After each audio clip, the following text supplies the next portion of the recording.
Hi, I am Shroom Daddy, and this is the Tripping Channel.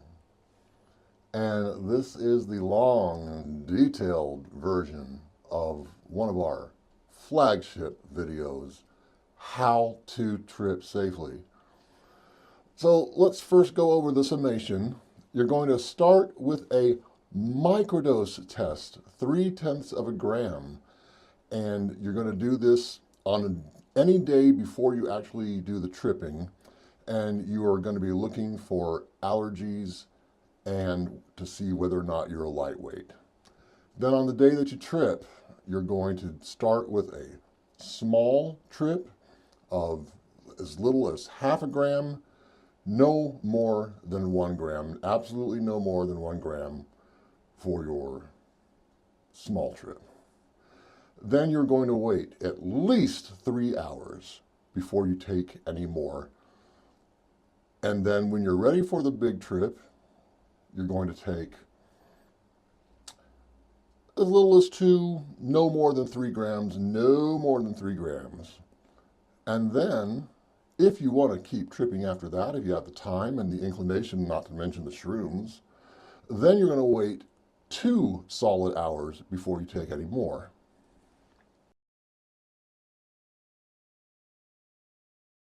The first thing you want to know is, how long does a mushroom trip last? From the moment that you ingest the shrooms until the moment that you come down from the trip is, for most people, a 5-hour span of time. There are some people who report that it's 7 hours for them. Don't be in a rush to get high. We're going to take all the time we need to get there, and we want to do it slowly and incrementally. So we're not rushing into this. So kick back and relax, all right? If you're a 5-hour person like I am, and like most people are, not like those weird 7-hour people, I don't know what the fuck they're doing. The first hour, you're just waiting for it to come on. Sometimes it's longer than an hour. It's usually a little less than an hour, but it's usually about an hour most of the time for most people. And then hours 2 and 3 are when you do the heavy tripping. Now, if you're going to have a bad trip, this is when it's going to happen. And then hours 4 and 5, you're coming in for a smooth landing. And if you were having a bad trip, this is usually when you can turn it around and enjoy the rest of the trip. You don't crash on mushrooms like you do with synthetic drugs. Mushrooms are natural. They come out of the ground. They're grown from the ground. It's natural. They're made for your body, and you just float down to earth. During the heavy tripping, the best way to get the most value is to just lay back and just trip out of your mind. Just lay back somewhere that's comfortable. The 2 hours that you're coming down for a landing, that's a great time when you might want to engage in hobbies that you enjoy, or if you're an artist, to do your art. It's also a great time to have sex. Big trips are nice and very valuable, but it's very easy to take too much right off the bat. And that's usually when you have a bad trip. I've had many, many bad trips. That's why I developed the system. So now let's go through each of these steps in a little more detail. You're going to start by doing a microdose test of 0.3 of a gram, and you're looking for 2 different things. First, do you have any allergies? For me personally, mushrooms always make me itch. Always. That doesn't mean that's going to happen to you. That's just me. But just in case, I'd make sure you have something standing by to take care of it. I personally take these Benadryl pills. I take one every 4 hours while I'm tripping. But they may make you drowsy. They don't make me drowsy, but they might make you drowsy. So you might want to have a lotion, an anti-itch lotion, standing by instead.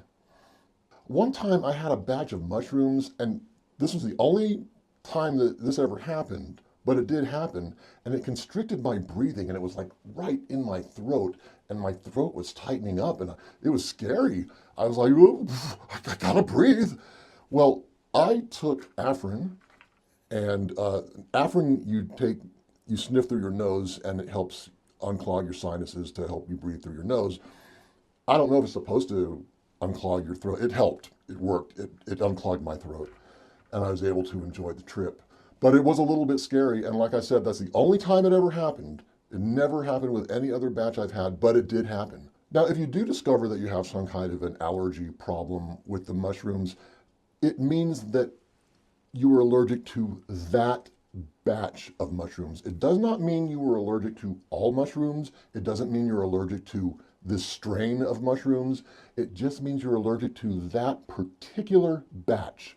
So you'll have to find other mushrooms to enjoy and stay away from that one if it's a problem for you. The other thing that we're looking for in the microdose test is to find out how sensitive you are to mushrooms and to discover whether or not you are a lightweight.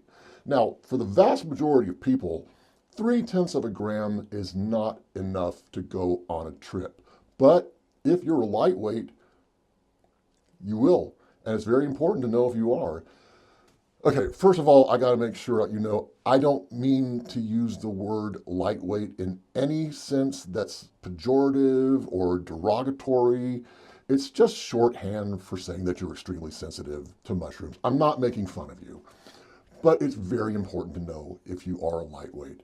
So you do this test any day before you do the actual tripping, and make sure you have 5 hours set aside with no obligations just in case you do start tripping. Now, on a dose this small for most people, you might feel nothing at all. You might feel like you smoked some weed. You might feel just kind of weird. It's kind of hard to describe, but you just have some kind of weird feeling. But you won't be having a trip that's comparable to like an LSD trip. You're actually lucky if you're a lightweight because you can stretch your shrooms further. You get more bang for your buck as a lightweight, but it's also easier to take too much. So if you're a lightweight, you're going to ignore all of my advice for the day that you trip.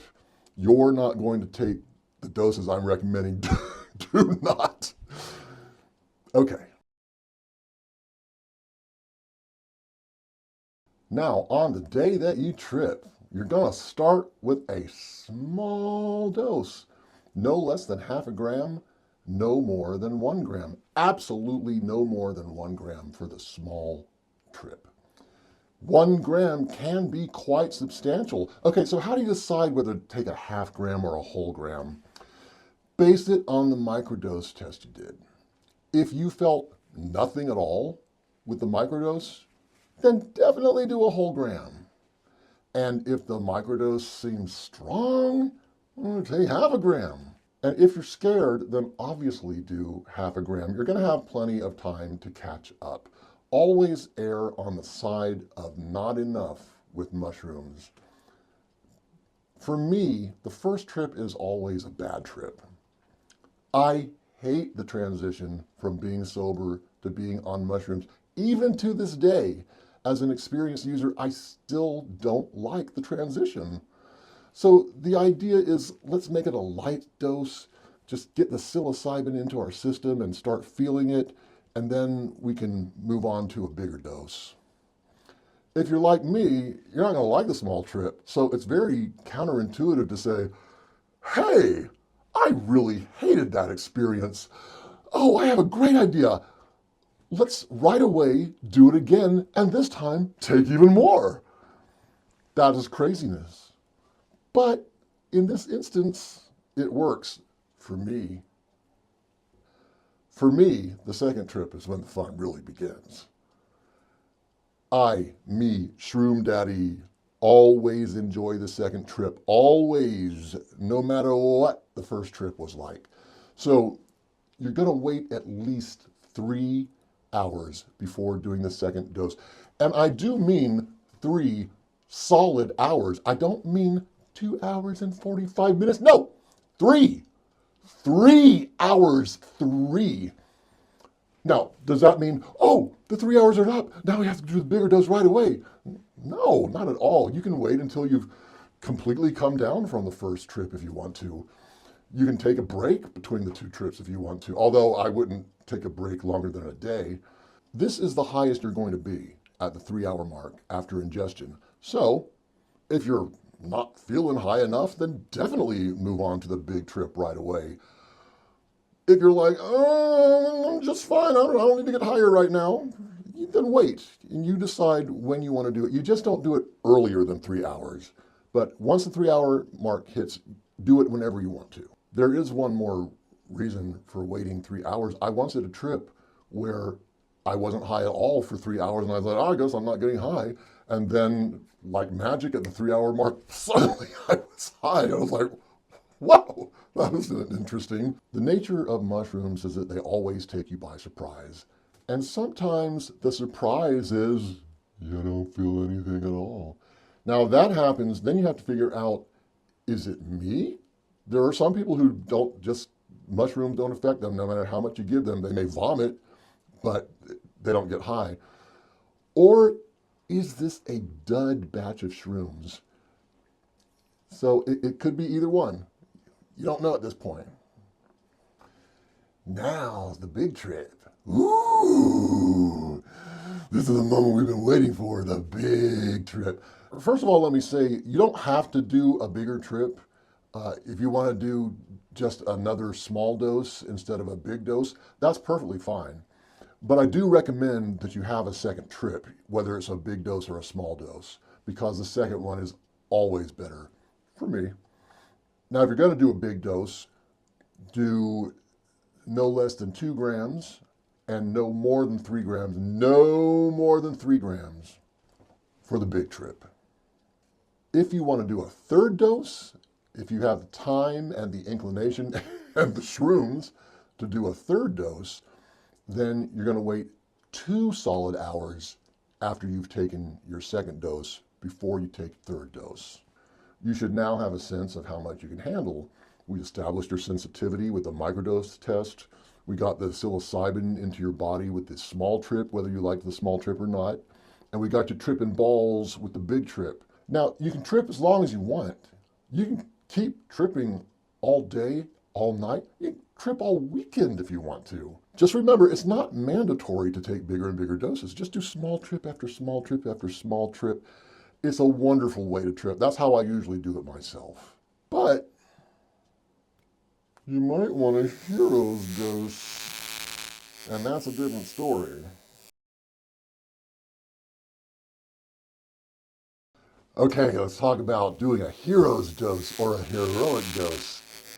A hero's dose is substantially more than 3 grams. It's for people who want to explore astral travel or ego dissolution, or if you're just a very adventurous psychonaut. Now, I recommend that you do these 2 trips first before doing a heroic dose, just to make sure you don't have a bad trip. Or if you're going to do a hero's dose and you don't want to do 2 little trips first, at least do 1 trip of 2 to 3 grams before you move on to a bigger dose. If you're going for a heroic dose, I personally don't recommend doing more than 6 grams at once. That is huge. But it's your body and it's your choice, as always. If you want to explore ego dissolution, where you get so high that your ego dissolves and you sort of see how we're all connected to each other, then that's a 12-gram dose. And I would not do that without first doing ecstasy. It would just be too terrifying for most people. There's some people who can handle it, but most people would be absolutely terrifying. So I hate to recommend an illicit, illegal drug like ecstasy, but if you're going to do a dose that high, you need to. I think it would just be, it would be crazy. So you're crazy, so if you think you can go for it, make sure you have my help getting through a bad trip if you're doing that. What if you only want the health benefits that mushrooms have to offer and tripping isn't even important to you?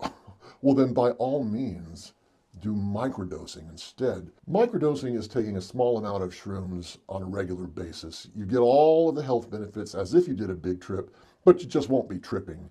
You do it long term if your reason for microdosing is chronic depression or another mental illness. But you can do it short term if you have different reason for that, like maybe creative project you're working on or something like that. You want to microdose for a month, maybe not for the rest of your life. Now, microdosing, from my understanding, and this is just me looking through the internet myself, is that 3/10 of a gram, like we did in the micro dose test, but you take it every 3 days. You can also do 1/10 of a gram every single day, and that's the way I would suggest you do it. Tripping is very dangerous. You know, you can think you're going crazy. Um, you can easily hurt yourself physically. So if you don't want to trip, then don't trip. You can still get all of the health benefits from microdosing. The health benefits that I personally gain from mushrooms is it relieves my chronic depression. That's the biggest reason. It also gives me unparalleled inspiration and motivation. There's nothing like it. And it helps me solve problems that had previously seemed insurmountable. They just sort of bubble up and, oh, I believe it. Those are the benefits I'm personally aware. Oh, and it also relieves gout. If you have gout, and one of our videos points it out, it's called Mushrooms Cure Gout. A lot of people said maybe it should be called Mushrooms Relieve Gout. Whatever. Now, remember, we're still in the Wild West of using mushrooms for health benefits. These doses and their schedules are based on information I've gathered myself from the internet. Now, if you go online, you're going to look at different websites. You might see varying degrees. They might say a different dose. They might say take it on a different schedule, but it should be pretty close. And if it's wildly different, I would beware. I did see one website where they said that they thought half a gram was a microdose. In my book, that half a gram is a small dose, not a microdose. But certainly anything between half a gram and 1 gram would be a small dose, not a microdose. Do you understand the difference? I personally have tried to do microdosing on at least 3 different occasions, and I never make it past 2 weeks. I don't like it. I don't like microdosing. I don't like the way it makes me feel. And usually with a 2-week mark, I said, I'm like, I hate this. I've not had enough of this. That's me. Remember, that's me. It's not to mean that that's how you're going to react. Now, if I stuck it out, my body would eventually have gotten used to it and I'd be fine. But if everyone in the world were to microdose on a regular basis, oh my God, the world would be so much better. The tools are here to make the world better. Remember, if you don't want to trip, then don't. Microdose instead. It's a much safer decision. How many shrooms should you take in a month? This is a very important section. The way I've shown you to trip, you start with a small trip, move on to a big trip, it's definitely how I recommend that you do your tripping. But how often is it safe to trip like this? The answer is based on my own experience and my own observations. I'm not a doctor or any kind of authority. I'm just an experienced asshole who wears a terry cloth shirt and sunglasses. I think what I'm telling you is right and safe, and it probably is for most people. There can always be exceptions. That said, it seems to me that if the consensus for microdosing is to do 1/10 of a gram every day or 3/10 of a gram every 3 days, then cumulatively that adds up to 3 grams a month. And there seems to be general agreement that that's a safe amount to take. So if you're going to do a trip every month, then do 1 gram for the small trip and 2 grams for the big trip. Or, any combination you want, as long as you don't exceed 3 grams in a month. So how often is it safe to keep tripping and tripping and tripping all day and all night and all weekend, like I said and encourage you to do? Yeah, not all the time. Once a year, fine. Twice a year, definitely. 3 or 4 times a year, probably okay. More than that, you're going to run into some problems, both mentally and physically, as I did. And if you want to hear the details, watch my video, The Pitfalls of Tripping Too Often. Now, whether you are microdosing or tripping, start on an empty stomach. If you have to eat, try not to eat. But if you have to, You can have a banana, but just have one banana. You can have like a handful of grapes, but just have one handful of grapes. You can have yogurt, but just one cup of yogurt. Don't eat a lot. You're trying to keep your stomach as empty as possible. Just eat enough to gain the sustenance you need to move on, but don't eat as little as possible. You want your stomach to be as empty as possible, because then the mushrooms have more room to do their magic. But another reason for the empty stomach is because it's not uncommon to vomit. So have some kind of container handy, first of all, if that happens to you.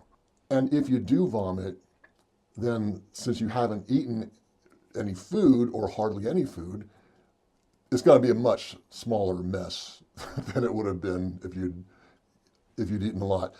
But one other thing: if you have to eat, just avoid bread. Avoid starches, but particularly bread. Bread is a trip killer because it absorbs the psilocybin and then it just goes through your digestive tract with the bread, but it's not spreading through the rest of your body mostly. So you'll either have a very light trip or might not even trip at all. The bread took it. The bread stole the trip from you. So I'm not anti-bread. Later on, when you're done tripping, you know you're not going to take any more mushroom. Have all the fucking bread you want. I don't care about that. Just don't have it before. If you trip on another day with the exact same batch, don't think that you know how the trip's going to happen. It's different every single time. Every single trip is unique unto itself. You don't know how you're going to feel. You don't know how it's going to affect you that day. It could be stronger than the last time. It could be weaker than the last time. Every single time is different. You don't know. The nature of mushrooms is that they always take you by surprise. Always. You're going to find this out. The whole purpose of this website and channel is to trip safely without freaking out and having a bad trip.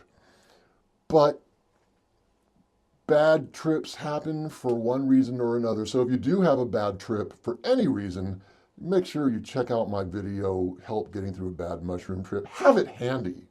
Have it handy and readily accessible in case you need it. And I've tested this video. It has helped my brother, and it has helped me.